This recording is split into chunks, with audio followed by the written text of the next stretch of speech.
Olá, eu sou Regiane Rocha, estamos aqui para mais uma aula. Essa é a segunda aula da Lua Cristal, que é a Lua da Cooperação. A gente vai entender um pouco mais sobre a segunda semana e como aproveitar a energia dessa Lua na nossa vida. Vamos lá!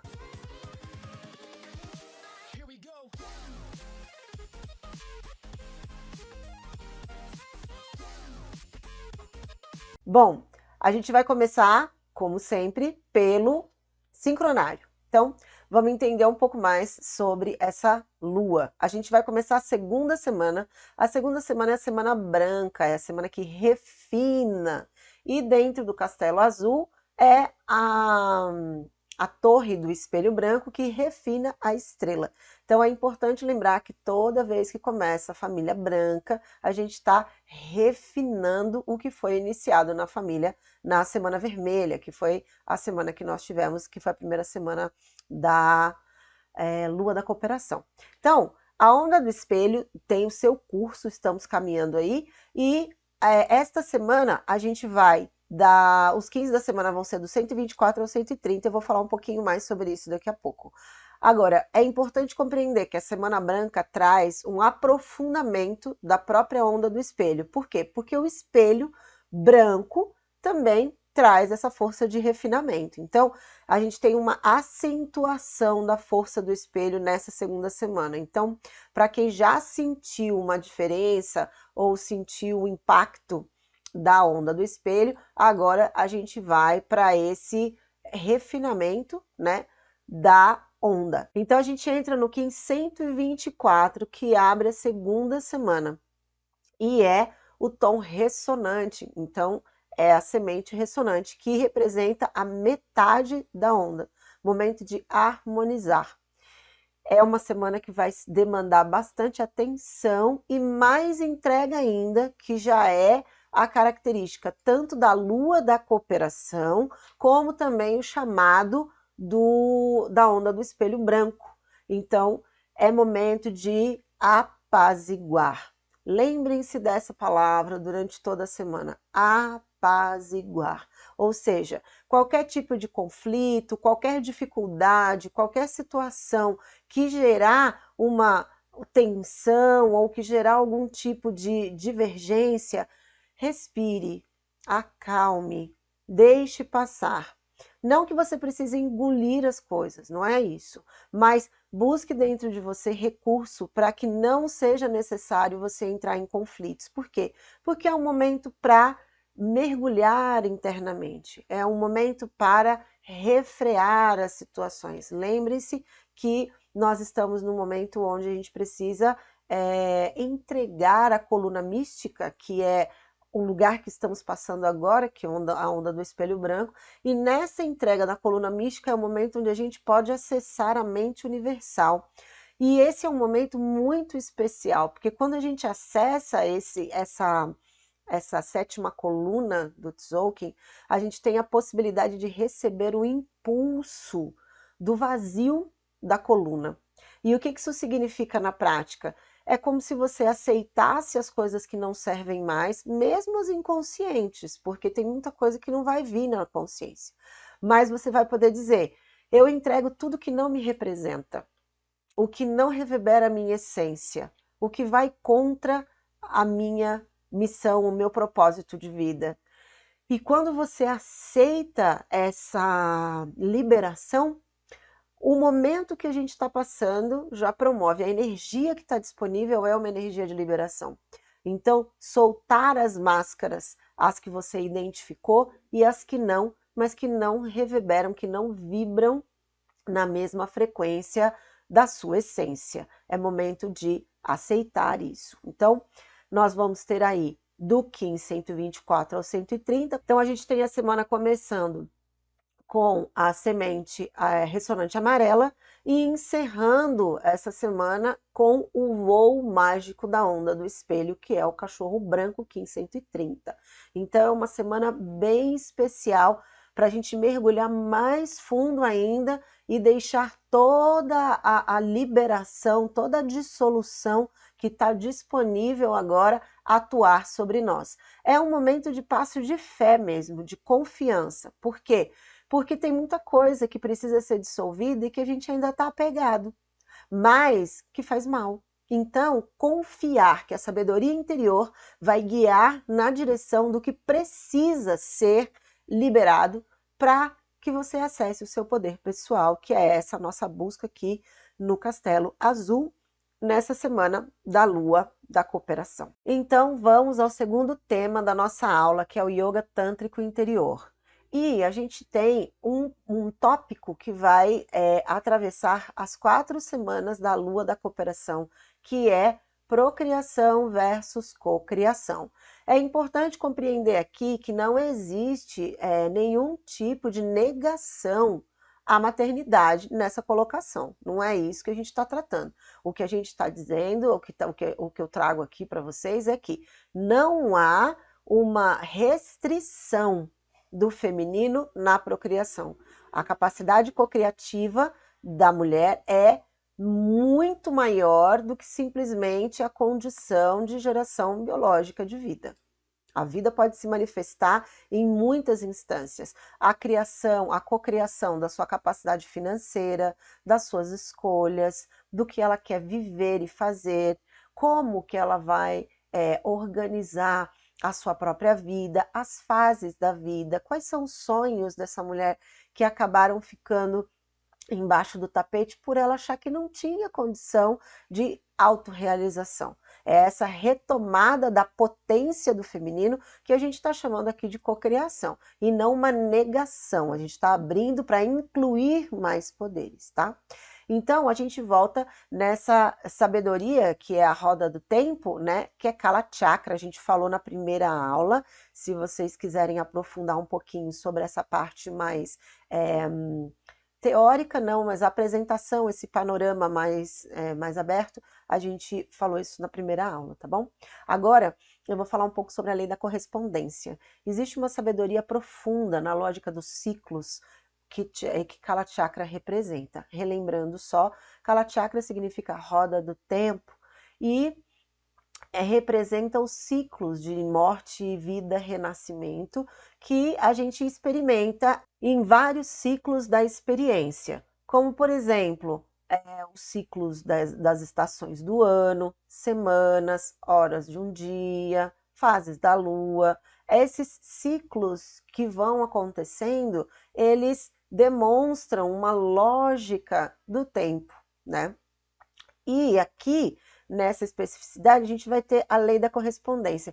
A lei da correspondência, ela é retratada em vários estudos, desde a alquimia até as ciências e ciências ocultas, o estudo do yoga também, principalmente o tântrico, que é muito mais voltado para essa leitura de oralidade, para uma coisa mais tribal. Então, vai ter essa representação. E quando a gente fala de lei da correspondência, o que significa, né? Dentro da alquimia, por exemplo, é a lógica de que do macro e do micro, do que tudo que está em cima também está embaixo. Então, o que isso quer dizer? Nós, vou usar o exemplo aqui, né? Não é o único, mas é o exemplo que eu quero trazer que é pertinente ao nosso estudo, ao que a gente está fazendo aqui, que é o quê? Autoestudo sobre a natureza humana. Então, a natureza humana, ela tem uma compatibilidade com a natureza planetária. A natureza planetária tem uma compatibilidade com a natureza cósmica. Essas relações que, desde de um átomo até as colossais figuras cósmicas, né, do cosmos, do universo, elas estão em profunda conexão. É como se fosse simplesmente ampliando de tamanho, mas que representasse a mesma dinâmica. Então, essa é a lei da correspondência ou lei da semelhança. Então, quando a gente começa a perceber, por exemplo, que a gente está vivendo uma crise ecológica, que a gente está vivendo uma crise existencial, e aí a gente tem outros vários aspectos dessa crise, que passa pelo financeiro, passa pelo social, passa pelo próprio pilar do planeta, prosperidade. Então a gente vai perceber que tem uma dissonância, e isso não está fluindo num ciclo de fluidez da vida. E aí, quando a gente olha de uma maneira mais aprofundada, a gente vai perceber que existe muito mais uma obediência ao ciclo de violência, ao ciclo de morte, ao ciclo de guerra, do que ao ciclo de paz, ao ciclo de amor, né? Então, o que a gente faz com a questão da correspondência? A gente faz esse reset. O que isso quer dizer, né? A gente usa esse termo agora tão atual para a gente poder deixar claro que todo esse trabalho que está sendo proposto pela Lua da Cooperação, que está acontecendo no Castelo Azul, que está acontecendo na Onda do Espelho, é para quê? Para que a gente libere camadas da negação da vida. A gente aprendeu de uma maneira imposta, inclusive, que a gente tinha que obedecer a um sistema social. E é claro que quando a gente está falando de uma coesão do coletivo, faz sentido, a gente não vive sozinho. Agora, o que precisa ser questionado não é a conexão com as pessoas ou a conexão com o mundo, é a forma como essa conexão está estabelecida. E essa conexão está estabelecida a partir da frequência do medo, a partir da imposição do controle, da dominância, e é isso que a gente busca combater. Se a gente está correspondendo a um sistema artificial que tem por base a dominação, o controle e a guerra, a gente pode dar um passo para trás e nesse mergulho interno de buscar nossa escala de valor pessoal, de tentar entender quem nós somos de fato, em essência, faz com que a gente comece a corresponder à sincronicidade do universo. E a gente consegue entrar num fluxo de liberação, de leveza, de construção das nossas realidades, de um lugar mais seguro, de um lugar amoroso, de um lugar de cura e de resgate do poder que foi tomado. Não é só o poder do feminino que foi tomado. O do feminino é o mais grave porque o lugar do feminino se manifestar foi afetado. Mas a gente também está falando do lugar da dignidade humana. Muitos homens sensíveis não podem se expressar porque acabam sendo retalhados por outros. Então, a gente está falando da sensibilidade em si, né? E aí, essa lei da correspondência, ela é preservada na nossa essência. A gente pode, fazendo esse mergulho, durante esses estudos que a gente está fazendo, né? Então, como que eu faço o mergulho? Fazendo o trabalho que a gente vem oferecendo aqui, e você certamente já tem alguns resultados aí. A nossa última etapa é de ginecologia natural. Então, nós estamos aí abrindo a nossa semana de lua cheia. Importante lembrar que na nossa semana de lua cheia, a gente entra no ápice da lua e não necessariamente no início ou no final dela. Então, a gente começa já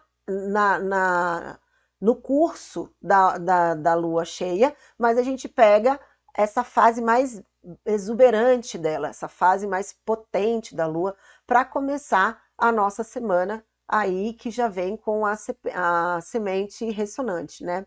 Então, a nossa proposta durante essa semana, utilizando a energia da lua, é estimular Sattva. E o que isso significa, né? Sattva é uma das 3 energias da mente, de acordo com a Ayurveda, e vai determinar um estado de equilíbrio, um estado onde a gente consegue ter uma harmonização entre as 3 energias que determinam a lógica da mente, as gunas, como a gente chama. Então, Sattva é o equilíbrio, é o centro. Se a gente tiver muito tamas ou muito rajas, que são as 3 gunas, a gente vai ter um desequilíbrio.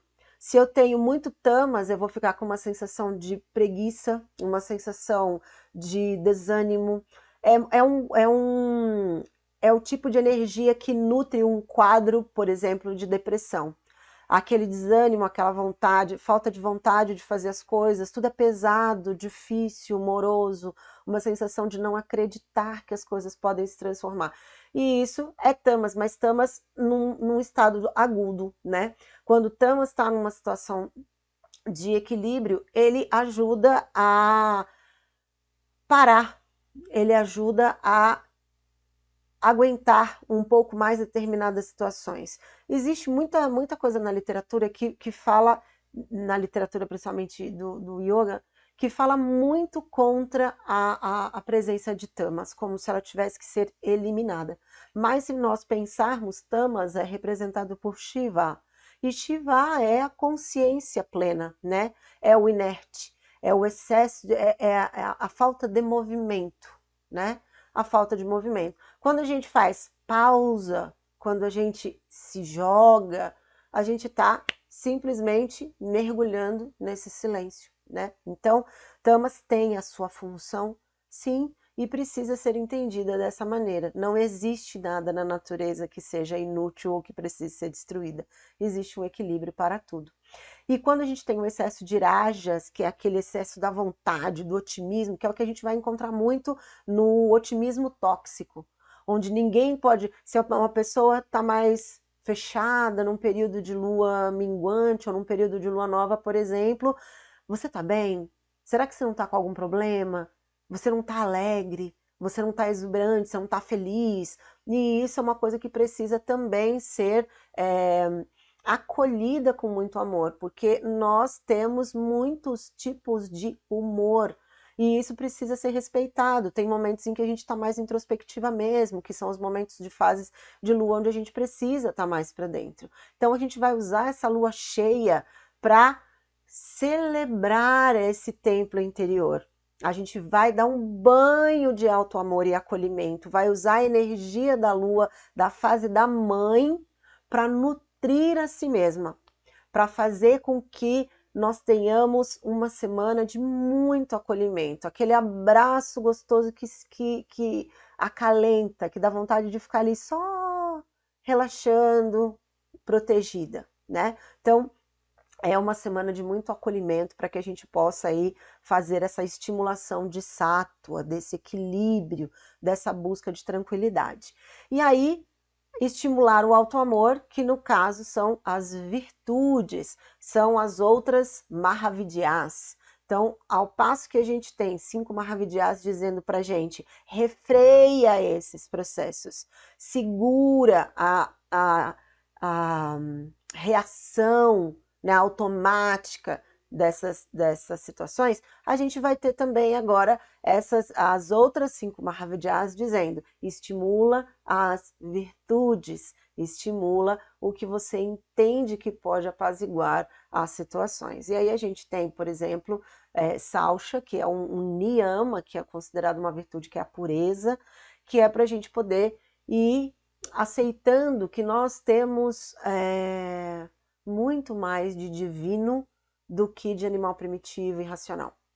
Então, quando a gente estimula esse lado divino, a gente também vê isso acontecer. O ser humano, ele tem uma condição muito privilegiada.